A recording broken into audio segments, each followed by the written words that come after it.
Hey, what's up, everybody? It's Charles Sabanson. Welcome you guys to another episode of the DREAMERSPRO Show. We'll cover everything from sports, hot topics, classic debates, entertainment. And we'll give you guys a fresh perspective on things and how we see them. So yesterday, there was some stories that we put up, we posted about yesterday, and I'm going to put up here. The first one is from Basketball Forever, and it says this: the Lakers will look to target Nikola Jokic. Multiple NBA reporters say the team is going to be dead set on acquiring Jokic after the ownership situation is sorted out.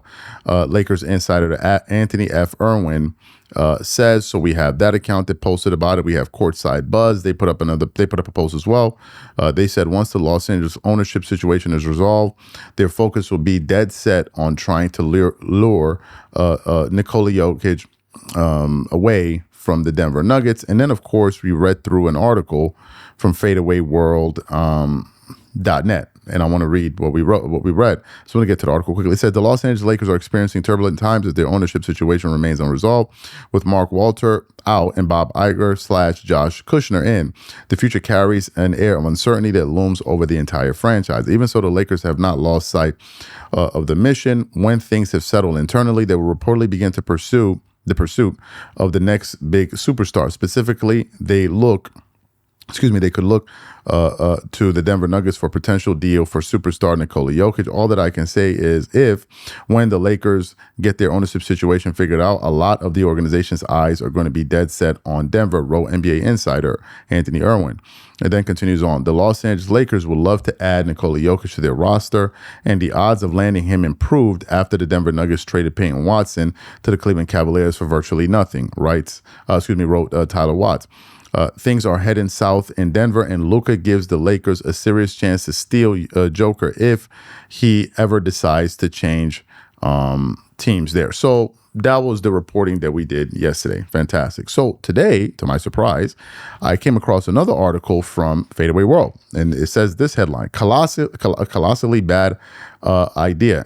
Analyst warns Lakers about Nikola Jokic, Luka Doncic super team plan. The Los Angeles Lakers have one European superstar in Nikola Jokic, and they might soon look to add another. The Lakers will reportedly focus on acquiring Nikola Jokic from the Denver Nuggets once their ownership situation is resolved. It would be a bold plan for new owner Bob Iger and Josh Kushner, but how realistic is it? Well, Andy and Brian Kaminsky, I think is his name, on Locked On Lakers, don't believe a Jokic trade is very realistic. So what we want to do is want to play what these guys had to say here, take a listen to their comments, and I'm going to come back and continue. There is one other critical aspect of this that makes, look, you can do whatever you want. It's fun. A lot of times I think Lakers fans, when they play this game, are doing it to troll fans from other teams. So it can be fun. But but as a fan, you can engage in whatever sort of fantasy acquisitions that you want. As front office, it's different. There's one more reason, Andy, that the front office really shouldn't be spending any time thinking about whether or not this could happen. It's because they really can't. They can't make it work. Let's say, it's nothing is ever impossible. If Nikola Jokic says, I am only going to, I want to be traded, I'm going to go sign with the Lakers. If you want to get anything of value, you trade me now. He does that thing. Let's just say he does that. The Lakers would then have to engineer a trade or figure out a trade that actually would be worth Denver taking, as opposed to perhaps just letting him walk and getting the space and blowing the whole thing up or whatever it might be. The Lakers would need to figure out a way to rope in second teams, third teams, possibly fourth teams. If you want to put together a package that would be tempting, I think, to the Nuggets. It's not going to be Walker Kessler pick swap and 3 second rounders and Jared Vanderbilt, who's probably still under contract at that point. That's not going to get her done.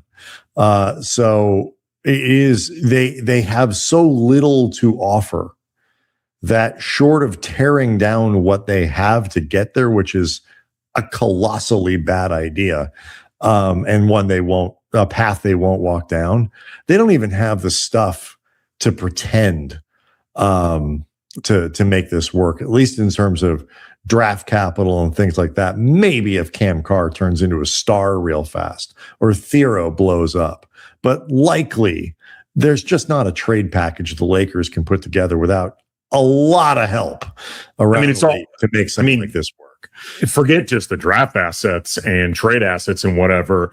It's difficult to come up with a deal where you're having to match Nikola Jokic's almost $60 million in salary in 2027 or 62.8 if he opts into the next deal or whatever. Like, it's very difficult to manufacture something. Like, Walker Kessler would need to be involved. Like, forget the idea that if you're bringing in Jokic, you at that point have no more need for Walker Kessler because the two of them can't play together.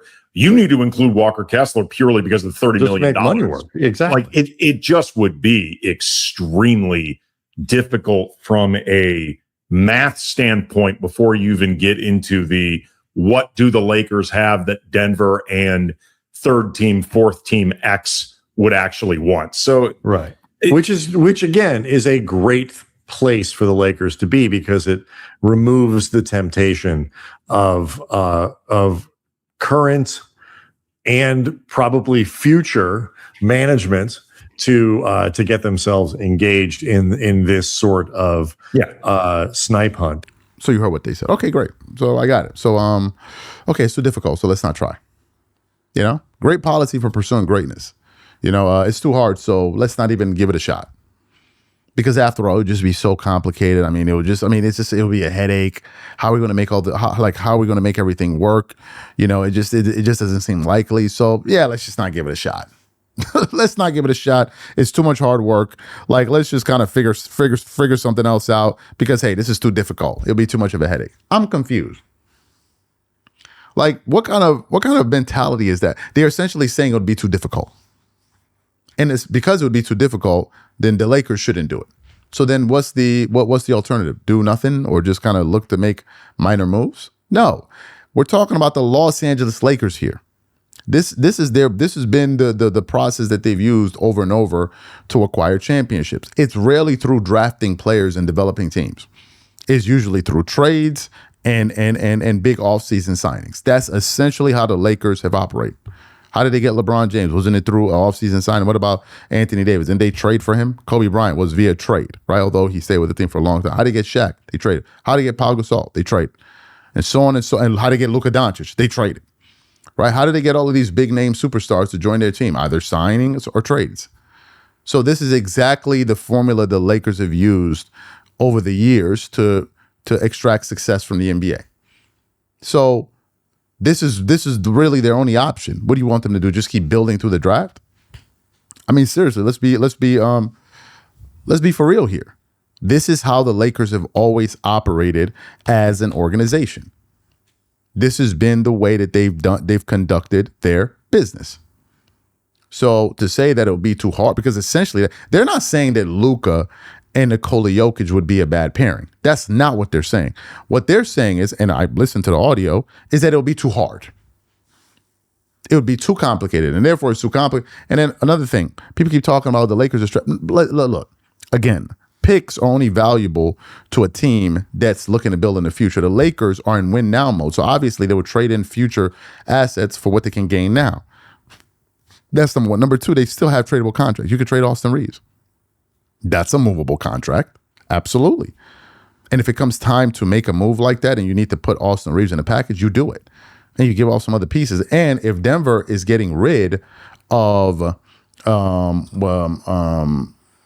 what do you call it? Nikola Jokic, for example, they're not looking to go back and compete. They usually go through a rebuild period. Yeah, I can understand you need picks then, but you could also get some key contributors that can contribute to that roster. I'm not saying that this is what they're going to do, but it can definitely be done. But to say that it shouldn't be attempted because it would be too hard is insane. Then just go pack up your bag and go home. Just pack up your lunchbox and go home. Say, hey, look, man, it's too tough. Let me just stay at home. Right. And I don't understand that given the nature of the franchise we're talking about. This is how the Lakers have always operated, at least for the last 20 years.